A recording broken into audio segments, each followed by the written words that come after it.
ನಾವು ಕೆಲವೊಂದು ವಿಷಯನ ನಾವು ಯಾವುದಾದ್ರೂ ಒಂದು ನೋಟಲ್ಲಿ ಇದು ಮಾಡಿದರೆ ಅದು ಏನಾದರೂ ಹಳೇದಾಗಿ ಇದಾಗ್ಬಿಡುತ್ತೆ. ಅದಕ್ಕೆ ಈ ಕಂಪ್ಯೂಟರ್ ಮಾಡಿದರೆ ನಾವು ಈಗ ಕಂಪ್ಯೂಟ್ರಲ್ಲಿ ಅದನ್ನ ಕೈಯಲ್ಲಿ ಮಾಡಿದರೆ ಅದು ಇರುತ್ತೆ, ನಮ್ಗೆ ಯಾವಾಗ ಬೇಕೋ ಅದನ್ನೆಲ್ಲ ನೋಡ್ಬೋದು. ಅದರ ಅಷ್ಟು ಯೂಸ್ ಆಗಿದೆ. ನಂತರ ಯಾವುದಾದ್ರೂ ಒಂದು ನಮಗೆ ಬೇಜಾರಾದಾಗ ಹಾಡು ಸಾಂಗ್ ಕೊಡ್ಬೇಕಂದ್ರೆ ಆಡಿಯೋ ಸಿಟಿ ಇದೆ. ನಾವೇ ಸ್ವತಃ ಹೇಳಿರೋದನ್ನ ನಾವು ಕೇಳಬೇಕಂದ್ರೆ ಅದಕ್ಕೆ ಆಡಿಯೋ ಸಿಟಿಲಿ ಇರುತ್ತೆ, ಅದನ್ನು ಓಪನ್ ಮಾಡಿ ಕೇಳ್ಬೋದು ನಾವು ಆಡಿರೋದು. ನೆಕ್ಸ್ಟು ಬೇರೆ ಹೊಸ ಫಿಲ್ಮ್ ಮಾಡೋದು ಇರುತ್ತೆ, ಅದನ್ನು ಕೇಳ್ಬೋದು. ನಂತರ ಎಕ್ಸಾಮ್ ಬರೀಬೇಕಾದ್ರೆ ಶೀಟು ನಾವು ತರಬೇಕಾಗಿತ್ತು, ಅದನ್ನು ಈ ವತಿಯಿಂದ ಬಂದಿದೆ, ಅದನ್ನು ಬರೆದಿದ್ದೀನಿ. ತುಂಬಾ ಅನುಕೂಲ ಆಗಿದೆ. ಯಾಕಂದರೆ ನೀವು ಏನೇ ಈ ಶೀಟು ಈ ಡೆಸ್ಕ್ ಕಂಪ್ಯೂಟ್ರು ಎಲ್ಲ ಕೊಟ್ಟೋದ್ರಿಂದ ಈ ಕಂಪ್ಯೂಟ್ರ್ ಕೊಟ್ಟು ನಮ್ಗೆ ತುಂಬಾ ಉಪಕಾರ ಆಯಿತು. ಯಾಕಂದರೆ ಈಗ ಈ ಕಾಲದಲ್ಲಿ ಜಾಸ್ತಿ ಕಂಪ್ಯೂಟ್ರ್ ಇದ್ದರೆ ನಾವು ಹೆಚ್ಚಿಗೆ ಇದು ಮಾಡ್ಬೋದು. ಅದಕ್ಕೆ ಈ ಕಂಪ್ಯೂಟ್ರು ನಮಗೂ ಒಂದು ಇದಾಗಿದೆ. ನೆಕ್ಸ್ಟು ಪೇಪರ್ಸು ನೋಟ್ಸು ಈಗ ಕೆಲವರು ಬಡವ್ರ ಮಕ್ಳಿಗೆ ಕೆಲವೊಂದು ನೋಟ್ಸೇ ಇರಲ್ಲ, ಅವ್ರಿಗೆ ನೋಟ್ಸು. ನಂತರ ಆಮೇಲೆ ನಾವು ಕೆಲವೊಂದು ಹೋಮ್ವರ್ಕನ್ನ ಮಾಸ್ಟ್ರು ಕೊಟ್ಟಿದ್ರೆ ನಮಗೆ ಅದು ಜ್ಞಾಪ ಇದಿರಲ್ಲ. ಈ ಗೈಡ್ ಇರುತ್ತಲ್ಲ ಸರ್, ಅದನ್ನು ಇವತ್ತು ಏನಾದರೂ ಹೋಮ್ವರ್ಕ್ ಕೊಟ್ಟಿದ್ದಾರೆ ಅದನ್ನು ತೆಗೆದು ನೋಡಿದ್ರೆ ಆ ಗೈಡಲ್ಲಿ ಇರುತ್ತೆ. ಆ ಡೈರಿ ಸರ್, ಆ ಡೈರಿಲಿ ಅದನ್ನು ನೋಡಿದರೆ ಇದಿರುತ್ತೆ, ಅದನ್ನು ಮಾಡ್ಬೋದು. ನಂತರ ಬೆಳಗ್ಗೆನೂ ಮಾಮೂಲಿ ತೋರಿಸ್ಬೋದು, ಯಾವುದೇ ಏನೋ ಟಾರ್ಚ್ ಏನಿಲ್ಲ, ಟಾರ್ಚ್ ಏನೇ ಸಿಗಲ್ಲ ಸರ್, ಅದು ಆಗುತ್ತೆ.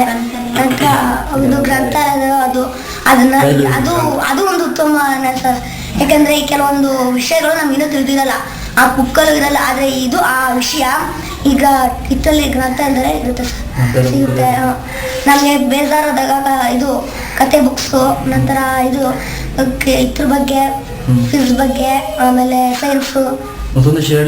ಎಕ್ಸಾಮು ವರ್ಷಕ್ಕೊಂದ್ಸಲ ಎಕ್ಸಾಮ್ ಇಟ್ಟು ಅದ್ರಲ್ಲಿ ಯಾರು ಪಾಸ್ ಆಗ್ತಾರೋ ಅದನ್ನು ಅವ್ರು ಡೆಲ್ಲಿ ಟೂರು ಮತ್ತದವ್ರನ್ನ ಇದಕ್ಕೆ ಯಾವುದಾದ್ರು ಜಿಲ್ಲೆ ಅಥವಾ ಇದಕ್ಕೆ ಕರ್ಕೊಂಡು ಹೋಗೋದು. ಪ್ರತಿ ತಿಂಗಳು ಆ ಶಾಲಾ ಅಭಿವೃದ್ಧಿಗಾಗಿ 2,000 ಕೊಡ್ತಾರೆ ಅಂತ. ಅದು ನೆಕ್ಸ್ಟು ಇದು ನಾವು ಈ ಯೂನಿಯನ್ ಡೇ ಶಾಲಾ ವಾರ್ಷಿಕೋತ್ಸವ ಮಾಡಬೇಕಾದ್ರೆ ಅದಕ್ಕೂ ಇದು ಈಗ ನಮ್ಮ ಸರ್ ನೀವು ಇದಕ್ಕೆ ಸ್ಟೇಜ್ಗೆಲ್ಲ ಅವರು ರೋಡ್ರಿ ಕೊಟ್ಟದನ್ನ ಹಾಕೋತೀನಿ, ನೀವು ಇದು ಶೀಟ್ಸು ಮಕ್ಕಳಿಗೆಲ್ಲ ಈ ಪೇಪರ್ಸ್ ಕಲರ್ ಪೇಪರ್ಸು ಇದಕ್ಕೆಲ್ಲ ನೀವು ಹಾಕ್ಬೇಕಾಗುತ್ತೆ ಅಂದರು. ಅದು ಈಗ ಪೇಪರ್ಸು ಅದನ್ನು ಓದಿಸಿದ್ರೆ ಅದನ್ನು ಚೆನ್ನಾಗಿ ಓದಿದ್ರೆ, ಸ್ಪೆಲ್ಲಿಂಗ್ ತಪ್ಪಿಲ್ದೇ ಚೆನ್ನಾಗಿ ಓದಿದ್ರೆ ಅದು ಪ್ರೈಸು. ಅದು ಸ್ಪಾಟ್ ಪ್ರೈಸ್ ತಗೊಂಡ್ರೆ ಇನ್ನೂ ತಗೊಳ್ಬೇಕು, ಸ್ವಲ್ಪ ಆಸಕ್ತಿ ಹೆಚ್ಚುತ್ತೆ. ಇನ್ನೊಂದ್ಸಲ ನಾನೊಬ್ಬ ತಗೊಂಡ್ರೆ ಸಾಕಾಗಲ್ಲ, ನನ್ನ ಫ್ರೆಂಡ್ಸ್ಗೂ ಹೇಳಿದ್ರೆ ಅವರಲ್ಲೂ ಆಸಕ್ತಿ ಹುಟ್ಬೋದು, ಅವರಲ್ಲಿ ಹೆಚ್ಚಿಬೋದು, ಅವರಲ್ಲಿ ಇಷ್ಟ ಇದು ಹೆಚ್ಚಿಬೋದು, ಅವರು ತಗೊಳ್ಬೇಕು ಅನ್ಸುತ್ತೆ. ತಗೊಳ್ಳೋದಕ್ಕಿಂತ ಪ್ರೈಸ್ನ ಅವ್ರಿಗೆ ನನಗೆ ಈ ಥರ ಬಂತು ಪ್ರೈಸು, ಅದಕ್ಕೆ ಈಗ ನಮ್ಮ ಕ್ಲಾಸಲ್ಲಿ ನಾನು ಒಬ್ಬನೇ ತಗೊಂಡ್ಬಿಟ್ಟ ಅನ್ಬಾರ್ದು. ಅದಕ್ಕೆ ನೀವು ತಗೊಳ್ಬೇಕಂದ್ರೆ ಇಂತಿಂಥದ್ದು ಮಾಡಬೇಕು. ಅದಕ್ಕೆ ಏನು ಮಾಡ್ಬೇಕಂದ್ರೆ ಹೆಚ್ಚು ನೀವು ಓದಬೇಕು.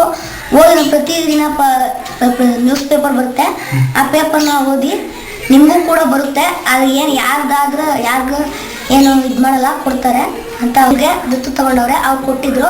ಅದನ್ನು ನಾನು ಈ ಥರ ಓದಿ ಈ ಥರದ್ದು ಹೇಳಿದೆ, ಅದಕ್ಕೆ ನಮ್ಮ ಹೆಡ್ ಮಾಸ್ಟರ್ ಕೊಟ್ಟರು ಅಂತ ಹೇಳಿ.